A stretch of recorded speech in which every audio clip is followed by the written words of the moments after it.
अस्सलाम वालेकुम स्टूडेंट्स, क्या हाल चाल है आप सबका। 2025 के मुताबिक जो केमिस्ट्री की बुक है हम लोग ग्रेड 9 की उसके हम जो टॉपिक्स हैं लेक्चर वाइज हम लोग देखेंगे। तो शुरू करते हैं आज से हम पहला लेक्चर अपना। इसमें बेटा 13 टोटल चैप्टर्स हैं। सबसे पहले आएगा states of matter and phase changes. दूसरे नंबर पे हमारे पास एटॉमिक स्ट्रक्चर। तीसरे नंबर पे है केमिकल बॉन्डिंग। चौथे नंबर पे हमारे पास स्टाइकोमेट्री। 5 चैप्टर हमारा आएगा इनर्जेटिक्स। छठा चैप्टर है इक्विलिब्रिया। सातवां है एसिड बेस केमिस्ट्री। आठवां है पीरियोडिक टेबल एंड पीरियोडिसिटी। नौवां है ग्रुप प्रॉपर्टीज़ एंड एलिमेंट्स। 10वां है इन्वायरमेंटल केमिस्ट्री।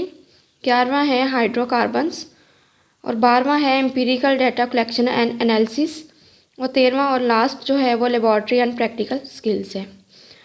तो ये जो है ये हमारी बुक एडवांस लेवल के मुताबिक बनाई गई है, जिस तरह के जो हमारी डिमांड करती है हमारी जो वर्ड भी जिस तरह होनी चाहिए।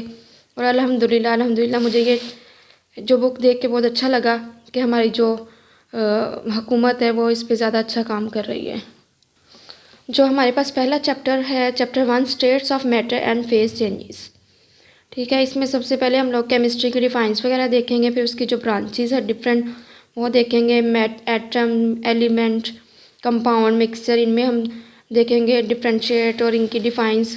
ये हमारी जो कॉमन एग्जांपल हम लोग देखेंगे इनमें कि कैसे कैसे हम लोग यूज़ करते हैं अपने डेली लाइफ में। फिर इसके मतलब स्टेट्स देखेंगे सॉलिड, लिक्विड, गैस की। और डिफरेंट हम लोग देखेंगे सॉल्यूशंस देखेंगे, क्लोराइड सस्पेंशन में डिफ्रेंशिएट देखेंगे और फिर देखेंगे कि इनकी सॉल्युबिलिटी पे टेम्परेचर का क्या इफेक्ट है। तो बेटा हम लोग आगे फिर अपना टॉपिक स्टार्ट करते हैं ऑफिशियली।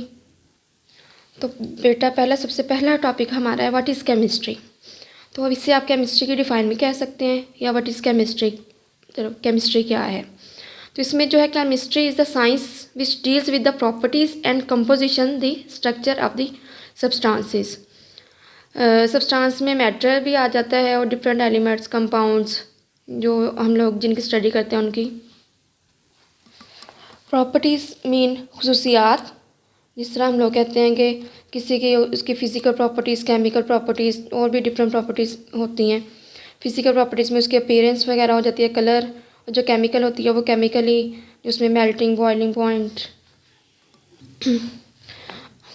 कंपोजिशन का मतलब है कि वो किस किस चीज़ से सब्सटेंस मिलके बना है। एक एलिमेंट से बना है, एक एटम से बना है, 2 एटम से बना है, एक ही तरह के 2 एटम से बना है, या 2 डिफरेंट एटम्स जो है उनसे मिलके बना है। जिस तरह हम जो घरों में नमक यूज़ करते हैं, अब तो वो 2 एलिमेंट से मिलके बना है ना, सोडियम और क्लोराइड।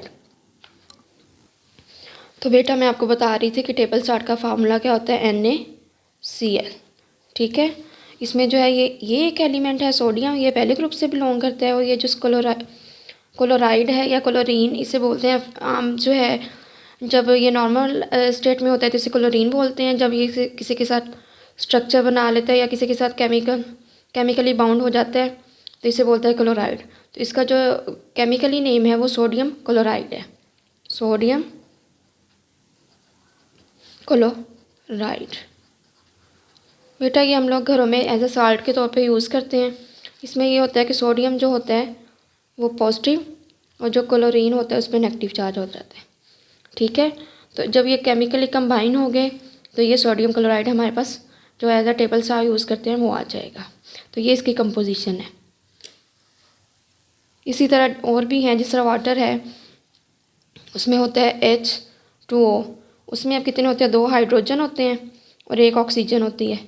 तो इसका जो है ये वाटर का फार्मूला है। तो इसमें 3 एटम्स होते हैं ना, तो 2 तो हाइड्रोजन सेम है और 1 ऑक्सीजन का। और जो सोडियम क्लोराइड है उसमें 2 एटम्स होते हैं, सोडियम का 1 और 1 क्लोराइड का। ठीक है, और अब देखेंगे हम इसका मज़ीद स्ट्रक्चर। एक जिस तरह वाटर का स्ट्रक्चर होता है, वाटर का जो ऑफिशियली स्ट्रक्चर होता है ना वो ये होता है बेंट शेप। तो इसमें अब ये तो एक सिंपल मॉलिक्यूल है जो हम लोग घरों में यूज़ करते हैं। और जो केमिस्ट्री है वो सिंपल से कम्प्लेक्स की तरफ जाती है ना। तो हम लोग डिफरेंट जो है ये सिंपल कंपाउंड है, हम लोग इसका देखेंगे स्ट्रक्चर। फिर आगे आगे वो जैसे जैसे एडवांस लेवल में जाते जाएंगे तो हम लोग सिंपल से कम्प्लेक्स की तरफ जाते जाएंगे। तो ये जो वाटर का जो है ये एक नॉर्मल जो स्ट्रक्चर होता है वो बेंड शेप होता है और इसका जो एंगल होता है 104.5 डिग्री होता है। तो ये हमारे पास वाटर का स्ट्रक्चर है। बेटा अब आप लोगों को मैं सारी प्रॉपर्टीज़, कंपोजिशन और स्ट्रक्चर के बारे में बता दिया है। तो अब हम लोग इसकी थोड़ी सी रीडिंग कर लेते हैं। Chemistry is the science, chemistry जो है वो साइंस की ब्रांच है, जिससे बायोलॉजी है, फिजिक्स है, इससे केमिस्ट्री भी साइंस की ब्रांच है। Which deals with the properties, composition and the structure of the substances. और it also studies the physical and chemical changes in the matter and the law of principles which govern these changes. मतलब इसमें law of conservation of mass भी आ जाते हैं और different law आ जाते हैं, लॉ ऑफ डेफिनेट प्रोपोर्शन।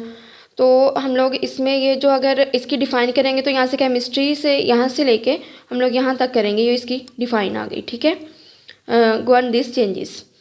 तो इसमें जो फिज़िकल का भी मैंने बता दिया पहले कि कौन सी चेंजेस होती है, केमिकल चेंजेस भी होती हैं। फिज़िकल जो अपीयरेंस ऊपर से होती हैं, जिस तरह एक पानी है वो हम लोग उसका देख सकते हैं कि उसका कलर कौन सा है, वो किस स्टेट में है, और भी डिफरेंट हिस्सा जैसा जो हमें ऊपर से नज़र आ रही है। और जो केमिकल इसका मेल्टिंग पॉइंट, बॉइलिंग पॉइंट वगैरह वो हम लोग उसके केमिकल चेंजेस या किसके साथ रिएक्ट करता है, किसके साथ नहीं करता, तो वो हम उसके केमिकल चेंजेस वगैरह में देखेंगे, ठीक है।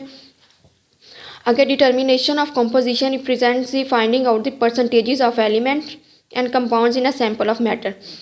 अब देखें, अब वाटर में ही अब देखें ऑक्सीजन और 2 हाइड्रोजन है, तो अब इनके वो कह रहे हैं कि एक परसेंटेज बताएंगे कितनी ऑक्सीजन, कितने परसेंटेज में हमारे पास ऑक्सीजन है वाटर में और कितनी परसेंटेज हमारे पास हाइड्रोजन है।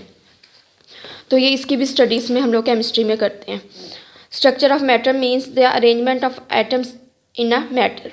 अब यही देखें कि मैटर में जो अरेंजमेंट होती है एटम्स की, ये एटम्स है ना, ये 2 सेम है और एक डिफरेंट ऑक्सीजन का, तो इनकी जो अरेंजमेंट है इसके स्ट्रक्चर को हम लोग स्टडी करते हैं केमिस्ट्री में। Both physical and chemical changes में be brought about the interaction of energy. और जो फिजिकल चेंजेस होती हैं, केमिकल चेंजेस होती हैं, इनमें या तो एनर्जी रिलीज होती है या एब्जॉर्ब होती है, तो ये एनर्जी के साथ रिलेट करते हैं। या तो वो एनर्जी दे के हमारे पास केमिकल चेंजेस या फिजिकल चेंजेस आएगी, या एनर्जी ले के उनके पास फिजिकल या केमिकल चेंजेस आएंगी। बेटा ये सबसे पहले, ये पहले भी मैंने बात बता दिया कि यहाँ से लेके ना, केमिस्ट्री से लेके, ये अगर बाज़ दफ़ा पेपर में पूछ लेता है कि डिफ़ाइन केमिस्ट्री, तो ये आपने यहाँ से लेके यहाँ तक करनी है। बाकी आगे यहाँ ये आप अपने कॉन्सेप्ट के लिए कर लीजिएगा, ठीक है। ये आपका जस्ट कॉन्सेप्ट है और ये आपकी डिफ़ाइन है, ठीक है। Chemistry is a science which, ये जो मैंने पहले भी रीड आउट कर दी है सारा, तो यहाँ तक आप लोगों ने ये डिफ़ाइन कर लेनी है, ठीक है। तो और आगे ये आपका अपना कॉन्सेप्ट है, ठीक है। फिर आगे हम पढ़ेंगे ब्रांचेस ऑफ केमिस्ट्री। तो ये ब्रांचेस ऑफ केमिस्ट्री जो होती है, ये केमिस्ट्री एक वाइड सब्जेक्ट है। तो ब्रांचेस तभी बनती हैं जब वो एक ही क्या कहते हैं, क्या बोल लेते हैं हम लोग कि डिफरेंट एस्पेक्ट्स हो, तो वो एक कैटेगरी में हम स्टडी नहीं कर सकते। तो इसका मतलब हमारी केमिस्ट्री का हमारी इंसानी लाइफ के साथ भी ताल्लुक़ है, हमारे जो है जो हम लोग कपड़े पहनते हैं उनके साथ भी ताल्लुक़ है, हमारी इन्वायरमेंट के साथ भी ताल्लुक़ है, न्यूक्लियर केमिस्ट्री जो एटम बम वगैरह बनते हैं उनके साथ भी है, पॉलीमर्स वगैरह के साथ भी है, जैसे कार्बोहाइड्रेट्स, प्रोटीन्स वगैरह उनके साथ भी है। फिर इनऑर्गेनिक केमिस्ट्री, ऑर्गेनिक, हम लोग ये सारे हमारे साथ रिलेट करते हैं। फिर इसको ना हर एक ब्रांचेस में जो है ना, इसको ब्रांचेस में इसको, तो इसको ना डिफरेंट ब्रांचेस में डिवाइड कर दिया है बेटा।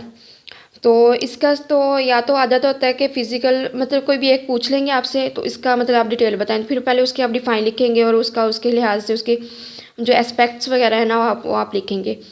ज़्यादातर इनऑर्गेनिक और ऑर्गेनिक ये ना इनमें डिफ्रेंशिएट पूछ लेते होते हैं, तो ये मैं आपको समझाऊंगी। अगर लॉन्ग ये तो शॉर्ट के लिहाज से तो सारे ही करने हैं, और जो लॉन्ग है ना, लॉन्ग में बाज़ दफ़ा ये पूछ लेते होते हैं ब्रांचेज ऑफ केमिस्ट्री, या केमिस्ट्री की डिफ़ाइन करें और राइट 5 ब्रांचेज ऑफ केमिस्ट्री। फिर तो आपने 5 कोई भी लिख देनी है ना, 5 ब्रांचेस। अगर वो स्पेसिफाई करेगा कि ये वाली लिखनी है, तो फिर आपने वही लिखनी है जो उसने स्पेसिफाई की होगा पेपर में। बेटा अब नेक्स्ट लेक्चर में हम पढ़ेंगे ब्रांचेस ऑफ केमिस्ट्री। आज के लिए इतना ही। तो दुआ में याद रखिएगा और मेरे चैनल को सब्सक्राइब भी कर दीजिएगा। और अगर कोई क्वेश्चन हो तो आप कमेंट सेक्शन में मुझसे पूछ सकते हैं, तो मैं उसका आंसर दे दूँगी। ओके बेटा, अल्लाह हाफिज़।